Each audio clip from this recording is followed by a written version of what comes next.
শেষ চিঠি। রাত তখন প্রায় 11টা। বাইরে ঝিরঝির করে বৃষ্টি পড়ছে। জানলার কাছে বৃষ্টির ফোঁটাগুলো এসে পড়ছে, আবার নিচে গড়িয়ে যাচ্ছে। পুরো বাড়িটা নীরব, শুধু ঘড়ির টিক টিক শব্দ। আর সেই নীরব ঘরের এক কোণে বসে আছে রায়হান। তার সামনে একটা পুরনো কাঠের বাক্স। বাক্সটা সে প্রায় 10 বছর ধরে খোলেনি। কেন খোলেনি সেটা রায়হান নিজেও ঠিক জানে না। হয়তো কিছু স্মৃতি মানুষ ইচ্ছে করেই ভুলে থাকতে চায়। আজ হঠাৎ তার মনে হলো বাক্সটার ভেতরে এমন কিছু আছে যেটা তার জানা দরকার।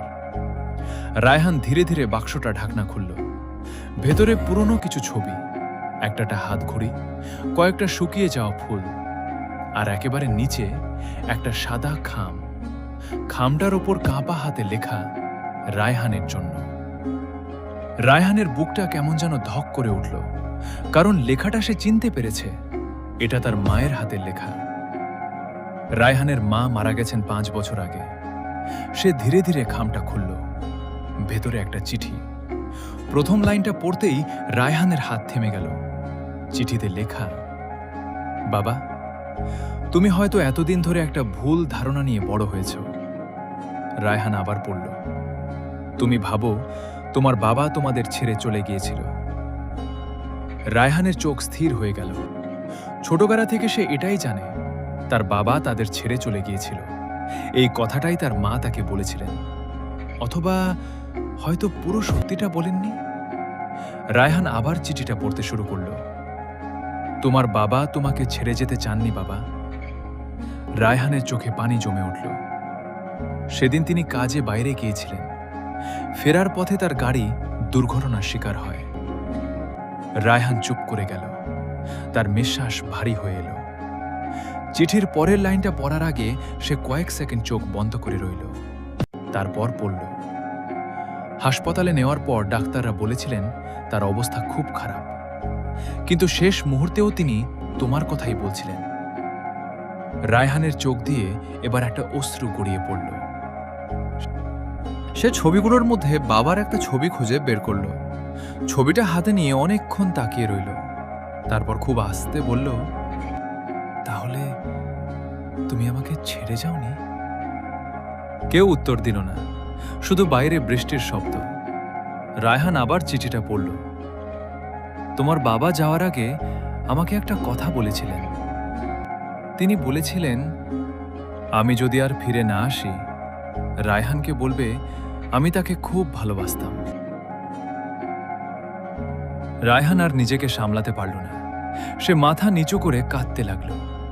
ছোটবেলার একটা ঘটনা তার মনে পড়ে গেল। তখন তার বয়স মাত্র 7 বছর। স্কুল থেকে ফিরে সে মাকে জিজ্ঞেস করেছিল, মা, সবাইকে বাবা স্কুল থেকে নিতে আসে, আমার বাবা আসে না কেন? তার মা তখন কিছু বলেননি, শুধু তাকে বুকে জড়িয়ে ধরে বলেছিলেন, তুই বড় হ, একদিন সব বুঝবি। সেদিন রায়হান রাগ করে মায়ের কাছ থেকে চলে গিয়েছিল। সে ভেবেছিল তার বাবা তাকে ভালোবাসেন না। আজ এত বছর পর সে বুঝতে পারল তার বাবা তাকে ভালোবাসতেন, শুধু সময় তাকে সেই ভালোবাসাটা দেখার সুযোগ দেয়নি।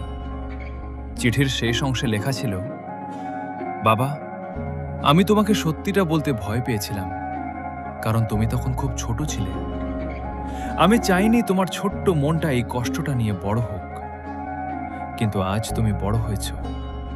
তাই একটা কথা মনে রেখো, কাউকে ঘৃণা করার আগে তার গল্পটা জেনে নিও, কারণ আমরা অনেক সময় মানুষের জীবনের একটা ছোট অংশ দেখে পুরো মানুষটাকে বিচার করে ফেলি।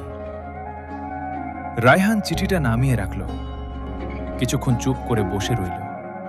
তারপর হঠাৎ একটা কথা মনে হলো, যদি তার বাবা সত্যিই মারা যাওয়ার আগে হাসপাতালে ছিলেন, তাহলে সেখানে নিশ্চয়ই কেউ ছিল যে তাকে শেষবার দেখেছিল। রায়হান মায়ের পুরনো জিনিসপত্র খুঁজতে শুরু করল। অনেক খোঁজার পর একটা পুরনো ডায়েরির ভেতর সে একটা ঠিকানা পেল।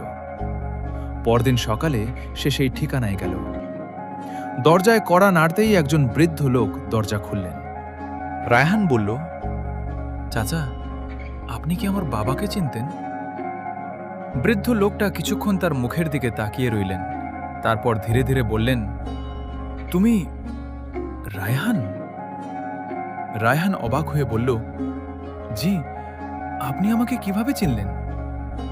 বৃদ্ধ লোকটা হালকা হাসলেন। তোমার বাবার মুখে তোমার কথা এতবার শুনেছি যে তোমাকে দেখেই চিনে ফেলেছি। রায়হান কিছু বলতে পারল না। বৃদ্ধ লোকটা একটা চেয়ার এগিয়ে দিয়ে বললেন, বসো। রায়হান বসে পড়ল। বৃদ্ধ লোকটা বললেন, তোমার বাবা তোমাকে নিয়ে অনেক স্বপ্ন দেখতেন। তিনি সবসময় বলতেন, আমার ছেলে একদিন অনেক বড় হবে, অনেক ভালো মানুষ হবে। রায়হানের চোখ আবার ভিজে গেল। সে নিচু গলায় বলল, চাচা, বাবা কি সত্যি আমাকে ভালোবাসতেন? বৃদ্ধ লোকটা কিছুক্ষণ চুপ করে রইলেন। তারপর বললেন, বাবা মায়ের ভালোবাসা বুঝতে সবসময় তাদের মুখের কথা শুনতে হয় না, কখনো কখনো তাদের কাজটাই যথেষ্ট। তোমার বাবা শেষ সময় পর্যন্ত তোমার কথাই বলেছেন। বাড়ি ফেরার পথে রায়হানের মনে হচ্ছিল সে যেন 10 বছর আগের একটা ভুল ধারণাকে আজ কবর দিয়ে এসেছে। বাড়িতে ফিরে সে মায়ের ছবির সামনে দাঁড়ালো।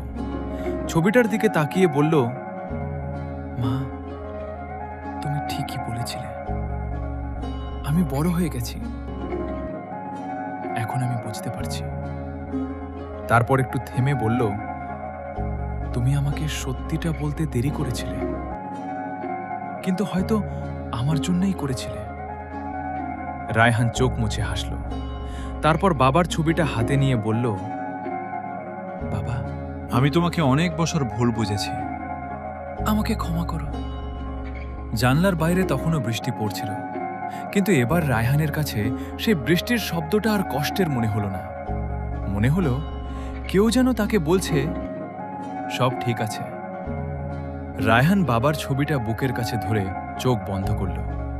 আর সেই রাতে, অনেক বছর পর, সে প্রথমবার বাবাকে নিয়ে কাঁদল না, বরং মৃদু হেসে বলল, বাবা, তুমি যেখানে আছো ভালো থেকো। জীবনে কিছু মানুষ আমাদের ছেড়ে চলে যায়। কেউ দূরে চলে যায়, কেউ সময়ের কাছে হেরে যায়, আর কেউ চিরদিনের জন্য হারিয়ে যায়।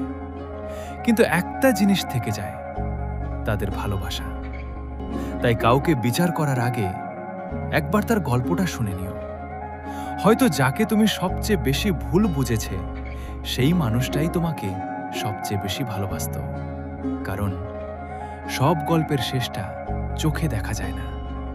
কিছু গল্পের সত্যি অনেক বছর পর একটা পুরনো চিঠির ভেতর থেকে ফিরে আসে।